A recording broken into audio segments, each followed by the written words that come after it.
ਬਿਸਮਿਲ੍ਲਾਹਿਰਰਹਿਮਾनिर्रहीम अस्सलाम वालेकुम। नाइम रज़ा टीवी मुबारक जी ਤੁਹਾਡੀ ਖਿਦਮਤ 'ਚ ਹਾਜ਼ਰ ਨਾਜ਼ਰੀਨ। ਸਾਡਾ ਚੈਨਲ ਨਾइम रज़ा टीवी ਸਬਸਕ੍ਰਾइब ਕਰੋ ਤਾਂ ਕਿ ਆਉਣ ਵਾਲੇ ਪ੍ਰੋਗਰਾਮ ਮਿਲਦੇ ਰਹਿਣ।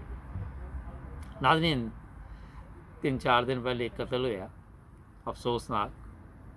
ਅੱਜ ਸੋਸ਼ਲ ਮੀਡੀਆ 2-3 ਦਿਨ ਤੋਂ ਸ਼ੋਰ ਪਾਇਆ ਦਾ ਕਿ ਗਲਤ ਕਤਲ ਕੀਤਾ। ਇੱਕਾ ਦੁੱਕਾ ਬੰਦੇ ਹੈ ਨੇ ਜਿਨ੍ਹਾਂ ਨੇ ਕਿਹਾ ਕਿ ਨਹੀਂ ਜੀ ਇਹਨੇ ਬੜਾ ਕਾਰਨਾਮਾ ਕੀਤਾ, ਮਗਰ ਅਕਸਰੀਅਤ ਜਿਹੜੀ ਉਹਨੇ ਇਸ ਚੀਜ਼ ਨੂੰ ਕਿਹਾ ਕਿ ਠੀਕ ਨਹੀਂ ਹੋਇਆ। ਇਹਨਾਂ ਲੋਕਾਂ ਕੋਲ ਜਿਨ੍ਹਾਂ ਕੋਲੋਂ ਇਹ ਕੰਮ ਕਰਾਏ ਜਾਂਦੇ ਨੇ ਉਹਨਾਂ ਦੇ ਬ੍ਰੇਨ ਵਾਸ਼ ਕੀਤੇ ਜਾਂਦੇ ਨੇ ਔਰ ਇਹਨਾਂ ਨੂੰ ਗਲਤ ਰਸਤੇ 'ਤੇ ਲਿਆਂਦਾ ਜਾਂਦਾ। ਇਹਨਾਂ ਨੂੰ ਦੱਸਿਆ ਜਾਂਦਾ ਕਿ ਜੰਨਤ 'ਚ ਤੁਸੀਂ ਜਾਓਗੇ। ਜਿਹੜੇ ਉਲਮਾ ਨੇ ਉਹਨਾਂ ਨੇ ਆਪਣਾ ਕਿਰਦਾਰ ਅਦਾ ਨਹੀਂ ਕੀਤਾ, ਕਿਉਂਕਿ ਉਹ ਤੁਹਾਨੂੰ ਪਤਾ ਹੀ ਉਹਨਾਂ ਦੀ ਜਿਹੜੀ ਹਾਲਤ ਹੈ, ਉਹ ਖੁਦ ਰੋਜ਼ਾਨਾ ਕੋਈ ਨਾ ਕੋਈ ਐਸੇ ਕੰਮ 'ਚ ਫੜੇ ਜਾਂਦੇ ਕਿ ਮੂੰਹ ਕਾਲਾ ਕੀਤਾ ਹੁੰਦਾ ਉਹਨਾਂ ਦਾ। ਜਦੋਂ ਇੱਕ ਮੌਲਵੀ ਦਾ ਮੂੰਹ ਕਾਲਾ ਕਰਕੇ ਫੜਾਉਂਦੇ ਤੇ ਪੂਰੇ ਮਾਸ਼ਰੇ ਦੇ ਵਿੱਚ ਉੱਥੇ ਜਨਾਬ ਫਿਰ ਉਹਦੀ ਇੱਜ਼ਤ ਨਹੀਂ ਰਹਿੰਦੀ। ਮਗਰ ਕਿਉਂਕਿ ਉਹ ਮਾਸ਼ਰਾ ਵੀ ਉੱਥੋਂ ਹੀ ਨਿਕਲਿਆ ਦਾ ਵਾ, ਉੱਥੇ ਸਿਸਟਮ ਹੀ ਐਸਾ ਵਾ, ਉਹਨਾਂ ਨੂੰ ਇਹਨਾਂ ਚੀਜ਼ਾਂ ਦਾ ਅਸਰ ਹੀ ਨਹੀਂ ਹੁੰਦਾ। ਫਿਰ ਲੋਕ ਮਦਰਸਿਆਂ 'ਚ ਭੇਜ ਦਿੰਦੇ ਨੇ। ਫਿਰ ਉੱਥੇ ਇਹੋ ਜਿਹੇ ਬੰਦੇ ਤਿਆਰ ਹੁੰਦੇ ਨੇ ਜਿਨ੍ਹਾਂ ਦੇ ਬ੍ਰੇਨ ਵਾਸ਼ ਕਰਕੇ ਉਹਨਾਂ ਕੋਲੋਂ ਗਲਤ ਕੰਮ ਕਰਵਾਏ ਜਾਂਦੇ ਨੇ ਔਰ ਇਨਸਾਨੀਅਤ ਦੇ ਉੱਤੇ ਵੀ ਜ਼ੁਲਮ। ਹੁਣ ਪੇਸ਼ਾਵਰ ਦੇ ਅੱਧੇ ਵਕੀਲ ਜਿਹੜੇ ਜੀ ਤਾਂ ਫਰੀ ਕੇਸ ਲੜਨ ਲਈ ਤਿਆਰ ਨੇ। ਜਹਾਲਤ ਦਾ ਦੇਖੋ ਮਿਆਰ ਜਿੱਥੇ ਤੱਕ ਪਾਕਿਸਤਾਨ ਵਕੀਲਾਂ ਦਾ ਤਲਕ ਹੈ, ਉਹਨਾਂ 'ਚ ਵੀ ਤੁਹਾਨੂੰ ਪਤਾ ਜਿਹੜੇ ਅਕਸਰੀਅਤ ਨੇ ਉਹਨਾਂ ਨੂੰ ਪਤਾ ਵੀ ਹੁੰਦਾ ਕਿ ਝੂਠ ਬੋਲ ਰਿਹਾ, ਉਹਦੇ ਬਾਵਜੂਦ ਉਹ ਕੇਸ ਲੜਦੇ ਨੇ, ਹੀਰੋ ਬਣਦੇ ਨੇ। ਉਹਨਾਂ ਨੂੰ ਕੋਈ ਦਿਲਚਸਪੀ ਨਹੀਂ ਹੁੰਦੀ ਕਿ ਕੱਲ੍ਹ ਨੂੰ ਇਸ ਚੀਜ਼ ਦਾ ਹਿਸਾਬ ਵੀ ਹੋਣਾ ਕਿ ਅਸੀਂ ਝੂਠ ਬੋਲ ਰਹੇ। ਅਗਰ ਤੁਸੀਂ ਯੂਰਪ 'ਚ ਦੇਖੋ ਤਾਂ ਇੱਥੇ ਵਕੀਲ ਅਗਰ ਤੁਸੀਂ ਗਲਤੀ ਕੀਤੀ ਤਾਂ ਇਹ ਕਹੇਗਾ ਮੈਂ ਤੁਹਾਡੀ ਸਜ਼ਾ ਘੱਟ ਕਰਵਾਉਣ ਦੀ ਐਪਲੀਕੇਸ਼ਨ ਦਿਆਂਗਾ। ਮਗਰ ਪਾਕਿਸਤਾਨ ਦੇ ਵਿੱਚ ਉਹ ਹੀਰੋ ਆ ਜਿਹੜਾ ਜਿੱਡੇ ਵੱਡੇ ਮੁਜਰਮ ਦਾ ਉਹ ਕੇਸ ਲੜੇਗਾ, ਵੱਡਾ ਹੀਰੋ, ਉਹਨੇ ਪੜ੍ਹੇ ਹੀ ਇਹ ਚੀਜ਼ਾਂ ਨੇ। ਜਿੱਥੇ ਇਸ ਟਾਈਮ ਇੱਕ ਬੰਦੇ ਦਾ ਕਤਲ ਹੋਇਆ ਸੀ ਤੇ ਸਾਰੇ ਵਕੀਲਾਂ ਨੂੰ ਚਾਹੀਦਾ ਸੀ ਕਿ ਉਹ ਕਹਿੰਦੇ ਕਿ ਗਲਤ ਹੋਇਆ ਵਾ, ਉੱਥੇ ਮੈਦਾਨ 'ਚ ਆਏ ਨੇ ਹੀਰੋ ਬਣਨ ਦੇ ਲਈ। ਔਰ ਉਹਨਾਂ ਦਾ ਐਂਡ ਜਿਹੜਾ ਉਹ ਜ਼ਿੱਲਤ ਹੀ ਹੁੰਦੀ ਹੈ। ਕਈ ਦਫਾ ਮੈਂ ਦੇਖਿਆ ਵਕੀਲ ਵੀ ਵੱਡੇ ਵਕੀਲ ਪੁਰਾਣੇ ਬੜੇ ਸੀਨੀਅਰ ਮੂੰਹ ਕਾਲੇ ਕੀਤੇ ਉਹਨਾਂ ਦੇ ਸਪਰੇ ਮਾਰ ਕੇ। ਵਜ੍ਹਾ ਇਹ ਵਾ ਕਿ ਨਜਾਇਜ਼ ਤੁਹਾਨੂੰ ਪਤਾ ਚੱਲ ਰਿਹਾ ਕਿ ਬੰਦੇ ਨੇ ਗਲਤ ਕੀਤਾ ਅਤੇ ਤੁਸੀਂ ਫਿਰ ਵੀ ਉਹਦੀ ਕਹੋ ਕਿ ਠੀਕ ਕੀਤਾ ਅਤੇ ਅਫਸੋਸ ਦਾ। ਦੁਨੀਆ 'ਚ ਕੋਈ ਕਾਨੂੰਨ ਐਸਾ ਮੌਜੂਦ ਨਹੀਂ ਕਿ ਕਿਸੇ ਦੇ ਮਜ਼ਹਬ ਦੀ ਵਜ੍ਹਾ ਤੋਂ ਤੁਸੀਂ ਉਹਨੂੰ ਕਤਲ ਕਰੋ। ਸਿਰਫ ਇਹ ਪਾਕਿਸਤਾਨ 'ਚ ਐਸੇ ਵਾਕਿਆਤ ਹੁੰਦੇ ਜਾਂ ਹਿੰਦੁਸਤਾਨ 'ਚ ਵੀ ਹੁੰਦੇ ਨੇ। ਮਗਰ ਕਿਉਂਕਿ ਸਾਡਾ ਜ਼ਿਆਦਾਤਰ ਲੋਕ ਪਾਕਿਸਤਾਨ ਨਾਲ, ਅਸੀਂ ਉਹਦੀ ਗੱਲ ਕਰਾਂਗੇ। ਮਜ਼ਹਬ ਦੇ ਨਾਮ 'ਤੇ ਖੂਨ ਵਹਾਏ ਜਾਂਦੇ ਨੇ, ਲੋਕਾਂ ਨੂੰ ਤਕਲੀਫ ਦੇਣਾ ਸਵਾਬ ਸਮਝਿਆ ਜਾਂਦਾ। ਨਹਾਇਤ ਅਫਸੋਸਨਾਕ।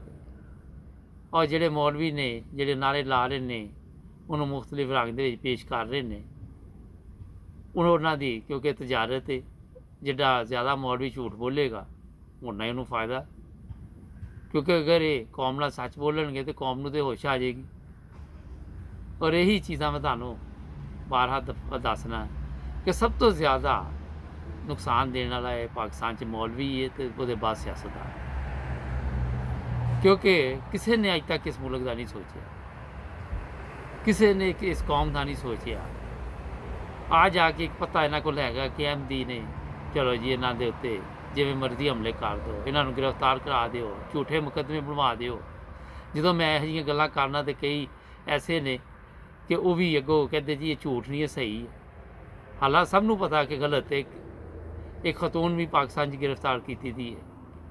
ਉਹਨਾਂ ਨੇ ਜਦੋਂ ਆਉਣ ਵਾਲੇ ਇਮਾਮ ਨੂੰ ਮੰਨ ਲਿਆ ਅਤੇ ਫਿਰ ਉਹਦੇ ਉੱਤੇ ਵੀ ਝੂਠੇ ਕੇਸ ਬਣਾ ਦਿੱਤੇ।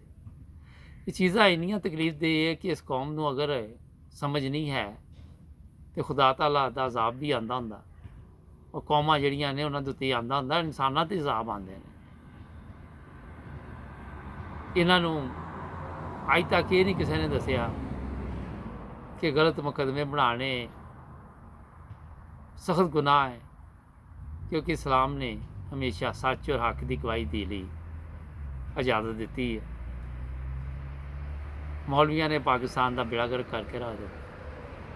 ਇਹਨਾਂ ਨੇ ਤੁਸੀਂ ਫੇਸਬੁੱਕ 'ਚ ਚੱਲ ਜਾਓ, ਮੇਰਾ ਨਹੀਂ ਖਿਆਲ ਕਿ ਕੋਈ ਇਹ ਦਿਨ ਐਸਾ ਹੈ ਜਿਸ ਦਿਨ ਕੋਈ ਮੌਲਵੀ ਫੜਿਆ ਨਾ ਜਾਂਦਾ। ਇਹ ਉਹ ਮੌਲਵੀ ਨੇ ਜਿਹੜੇ ਗਲਤ ਕੰਮ ਕਰਦੇ ਫੜੇ ਜਾਂਦੇ ਨੇ, ਉਹ ਵੀ ਸੋਸ਼ਲ ਮੀਡੀਆ ਦੀ ਵਜ੍ਹਾ ਤੋਂ।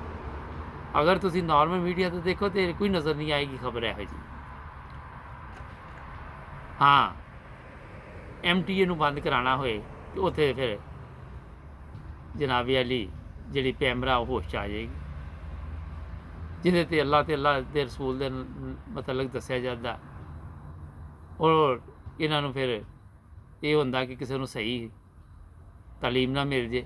ਅਸੀਂ ਤਾਂ ਇਹਨਾਂ ਨੂੰ ਪੁੱਠੇ ਪਾਸੇ ਲਾਇਆ ਦਾ, ਅਤੇ ਜੇ ਇਹਨਾਂ ਨੂੰ ਹੋਸ਼ ਆ ਗਈ ਐਸੇ ਪ੍ਰੋਗਰਾਮ ਦੇਖ ਕੇ ਅਤੇ ਸਾਡੀ ਤਾਂ ਸਿਆਸਤ ਵੀ ਗਈ। ਮੌਲਵੀ ਸੋਚਦਾ ਮੇਰੀ ਫਿਰ ਵੈਲਿਊ ਨਹੀਂ ਰਹਿਣੀ, ਕਿਉਂਕਿ ਮੌਲਵੀ ਨੇ ਕੰਮ ਵੀ ਕੋਈ ਨਹੀਂ ਸਿੱਖਿਆ ਦਾ। ਜਦੋਂ ਉਹਦੀ ਵੈਲਿਊ ਨਹੀਂ ਰਹੇਗਾ ਤਾਂ ਉਹ ਫਿਰ ਮੰਗੇਗਾ, ਜੇ ਚੋਰੀਆਂ ਕਰੇਗਾ ਜਾਂ ਡਾਕੇ ਮਾਰੇਗਾ, ਕੰਮ ਤਾਂ ਉਹਨੂੰ ਕੋਈ ਆਉਂਦਾ ਨਹੀਂ ਹੈਗਾ। ਇਹਨਾਂ ਨੇ ਮੁਖਤਲਿਫ ਤਰੀਕੇ ਜਨਾਬ ਲੱਭੇ ਦੇ ਨੇ ਆਪਣਾ ਆਪਣਾ ਕਾਰੋਬਾਰ ਚਲਾਉਣ। ਔਰ ਇਹ ਉਹ ਬੇਵਕੂਫ ਆਵਾਮ, ਅਕਸਰੀਅਤ ਬੇਵਕੂਫ, ਮੈਂ ਤੁਹਾਨੂੰ ਸਹੀ ਦੱਸ ਸਕਦਾ, ਜਿਹੜੇ ਆਪਣੇ ਬੱਚੇ ਜਿਹੜੇ ਇਹਨਾਂ ਮੌਲਵੀਆਂ ਕੋਲ ਭੇਜਦੇ ਨੇ, ਉਹਨਾਂ ਨੂੰ ਵੀ ਸਮਝ ਨਹੀਂ ਹੈ। ਕੱਲ੍ਹ ਵੀ ਮੈਂ ਇਹਦੇ 'ਤੇ ਬੜਾ ਲੰਬਾ ਤਬਸਰਾ ਕੀਤਾ ਸੀ। ਮਕਸਦ ਨਾਜ਼ਰੀਨ ਕਹਿਣ ਦਾ ਇਹ ਵਾ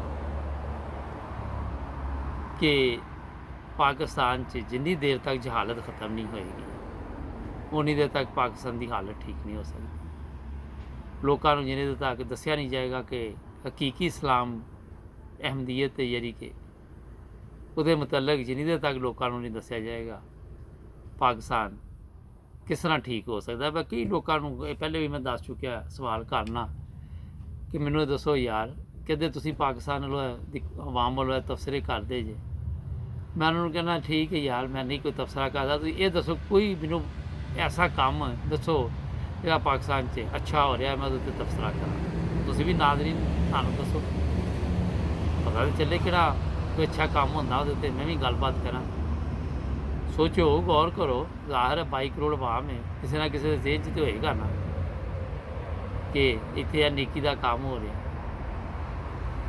ਨਾਜ਼ਰੀਨ ਇਹਦੇ ਤੋਂ ਬਾਅਦ ਮੈਂ ਸਿਰ ਇਹ ਦੱਸਾਂਗਾ ਕਿ ਅੱਜ ਈਦ ਹੈ ਪਾਕਿਸਤਾਨ 'ਚ 3 ਦਿਨ, ਗਰੀਬ ਲੋਕ ਬਹੁਤ ਜ਼ਿਆਦਾ ਜੀ, ਉਹਨਾਂ ਨਾਲ ਰਾਬਤੇ ਕਰੋ, ਉਹਨਾਂ ਨੂੰ ਗੋਸ਼ਤ ਪਹੁੰਚਾਓ।